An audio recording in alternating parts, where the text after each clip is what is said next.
בשביל להגיע לכיסוי מושלם של מייקאפ, בלי שהמייקאפ ייראה כבד, יש כמה דברים מאוד מאוד חשובים שאנחנו חייבים לשמור עליהם, כמה תהליכים שאנחנו חייבים לבצע. היום אני הולך ללמד אתכם צעד אחרי צעד את כל הדברים שאתם צריכים לבצע כדי להגיע לכיסוי מושלם, בלי שהוא ייראה כבד וחסר חיים על הפנים של הלקוחה שלנו. אז השלב הראשון הוא שילוב של לחות טובות, כמובן להבין את הסקין של הלקוחה שלך, להבין מה מצב העור שלה ולהתחיל לשים לחות. אני שם סרום, קרם לחות ופריימר שהוא על בסיס לחותי, זאת אומרת הוא לא מייבש את העור. רוב הפריימרים על בסיס סיליקון והם מייבשים את העור. לשיר יש עור יבש, לשיר יש עור יבש, אפילו רגיל אל יבש, ואני רוצה לעבוד אותו בלחויות, אז אני מתחיל עם סרום.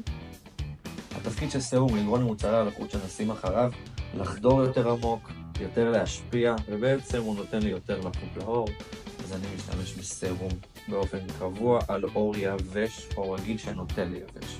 אני שם קרם לחות, בחרתי בקרם לחות די סמיך ומורח אותו מעל הסרום.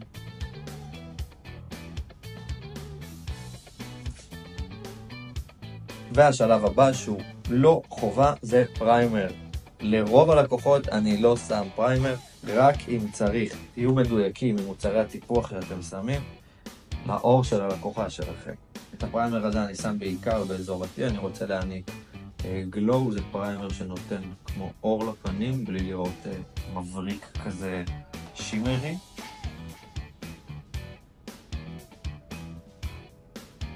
וכמובן שבצעד לצעד חשוב לתת לחומרים להתייבש.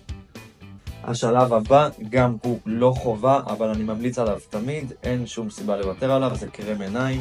האזור מתחת לעיניים הוא אזור שהוא הרבה יותר יבש משאר הפנים. ואנחנו רוצים להחדיר לו הרבה מאוד לוחיות, בטח ובטח אם הולך לשבת שם קונסילר וקורקטור, שאחר כך ייכנסו לתוך קינטוטים ויעשו מראה עוד יותר יבש אם לא נלחך אותו כמו שצריך לפני. שימו לב שאני לא מגיע עד השורש של הריסים, אני ממש על הגבול של השקע של העין. אפשר לשים את הקרם עיניים בכל מקום שהוא קצת יותר יבש משאר הפנים, יש לו פשוט הרבה יותר לוחיות. השלב הבא והכי חשוב זה מתקן גוון, קורקטור. קורקטור נועד לתקן כל דבר שהוא יותר מדי בולט, שהוא יותר מדי שונה מהגוון עור הטבעי שלנו. זה יכול להיות קירויות, פיגמנטציה, אדמומיות, כחולים, מכות, פצעים, כל דבר שהוא יותר מדי בולט. ובדרך כלל אנחנו מסתכלים כמעט תמיד על קירויות, אנחנו יכולים לראות שהאזור מתחת לעין יותר כמשאר הפנים, זה אומר שאני חייב לנטרל אותו לפני כדי שאני לא אצטרך לשים המון קונסילר. כל מיני דברים בפנים, פיגמנטציות וכדומה, אני ממש מחפש כדי לבדוק מה אני צריך להסתיר. עוד אזורים שיכולים להיות יותר כהים, זה אזור השפם. האזור הזה, אזור השפם בצד של השפה, יש פה ורידים באזור הזה ובאזור הזה. כמה שיותר כאטור, ככה גם יהיה יותר באזורים האלה, גם פה במצח, כמו אפרוריות. אצל שיר יש לנו טיפה באזור הזה, ובפנוכו של העין. אני שם את הקורקטור על היד, אני בחיים לא עובד ישר עם הקורקטור על הפנים, ואני עובד עם מברשת פלאפית, לוקח מהחומר, תסתכלי למעלה, ומניח אותו אך ורק באזור שצריך. אין צורך לקחת המון מהקורקטור ולשים אותו על הכל.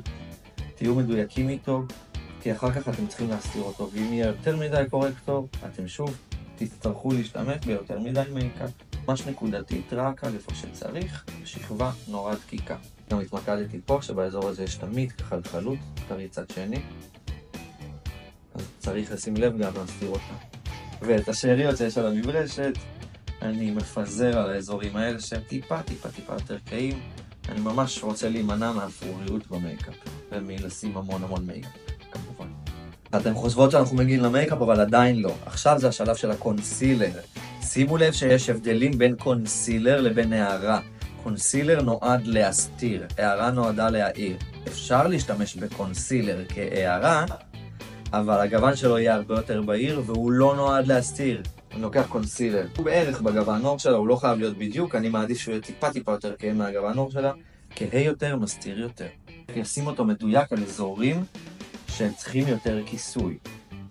לדוגמה, על פיצונים, דברים יותר קטנים שלא מצריכים מתקן גוון. פצעון לרוב לא צריך מתקן גוון ירוק, למרות שהוא אדום.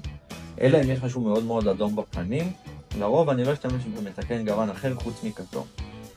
את הקונסילר אני גם אוהב להניח על אזורים שבדרך כלל המייקאפ יורד מהם יותר מהר, כמו אזור האף, המצח, בעצם אזור ה-T, אתם ממש רואים שאני מניח אותו על כל אזור ה-T כדי ליצור אקסטרה כיסוי וסוג של פלן בי. במידה והמייקאפ יורד, אני יודע שהקונסילר הזה לא יזוז, אז הוא נשאר למטה.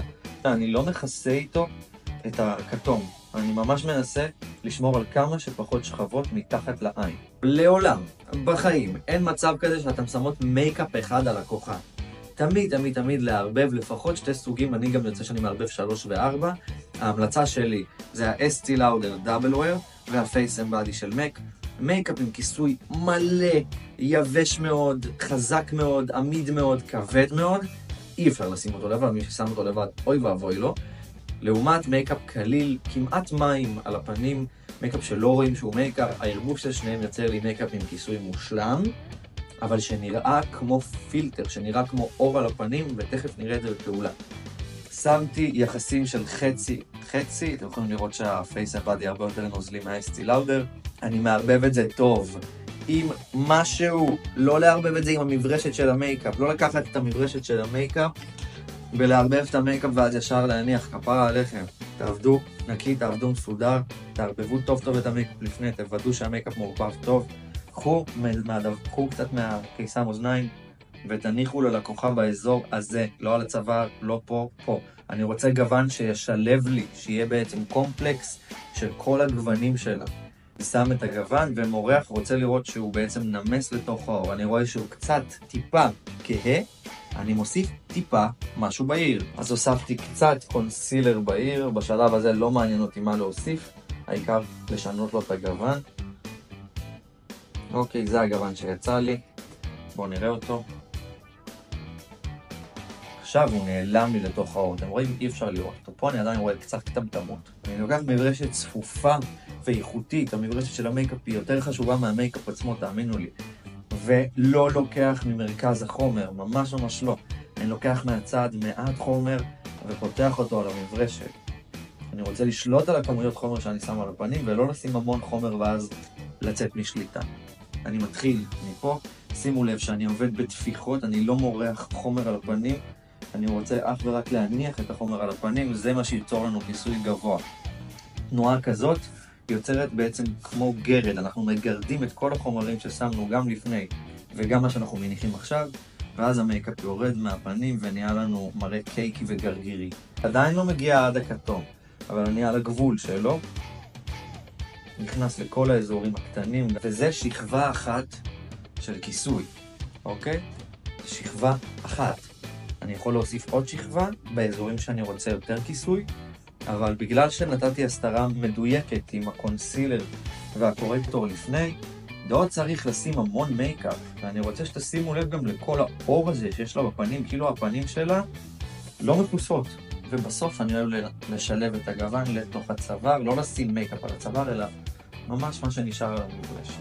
ועכשיו אני עובר לשלב של ההערה, אני לוקח קונסילר של טארט וגוון בהיר מאוד, מברשת שדומה לאצבע, אני פותח את הקונסילר על המברשת, לפתוח אותו טוב, אני רוצה שלא יהיה הרבה מהקונסילר על המברשת, וסתכלי למעלה, ואני מתחיל בתפיחות מהגבול הכתום כלפי מעלה עד שהכתום נעלם לי. שימו לב שלא, כן, אני בקושי שמתי חומר. בקושי שמתי חומר. שמתי ממש מעט חומר. ואני עובד בתפיחות, בלי מריחה, בכלל. אני לוקח ספוגית לחה ותופח את כל מה שקורה עם הספוגית לפנים. מה שזה עושה זה מוריד לי שאריות של חומר שנשארו ולא תייבשו. זה מאחד את כל הגוונים, את כל ההערות, את כל מה ששמתי על הפנים. הכל יראה קצת יותר רך וקצת יותר נקי. ואני מעביר אתכם מהר את השלב של ההצללות. אם אתם רוצים סרטון על הדרכה של ההצללות, העליתי בעמוד באינסטגרם, אתם יכולים להיכנס לראות. זהו, זה כל השלבים שצריך לעשות בשביל להגיע למייקאפ עם כיסוי מושלם. יש לנו פה חצי בלי כלום, ועם הכל פודרה, מייקאפ, כל מה שצריך. תעקבו אחרי השלבים האלה ותאמינו לי שיצא לכם בדיוק ככה גם בבית.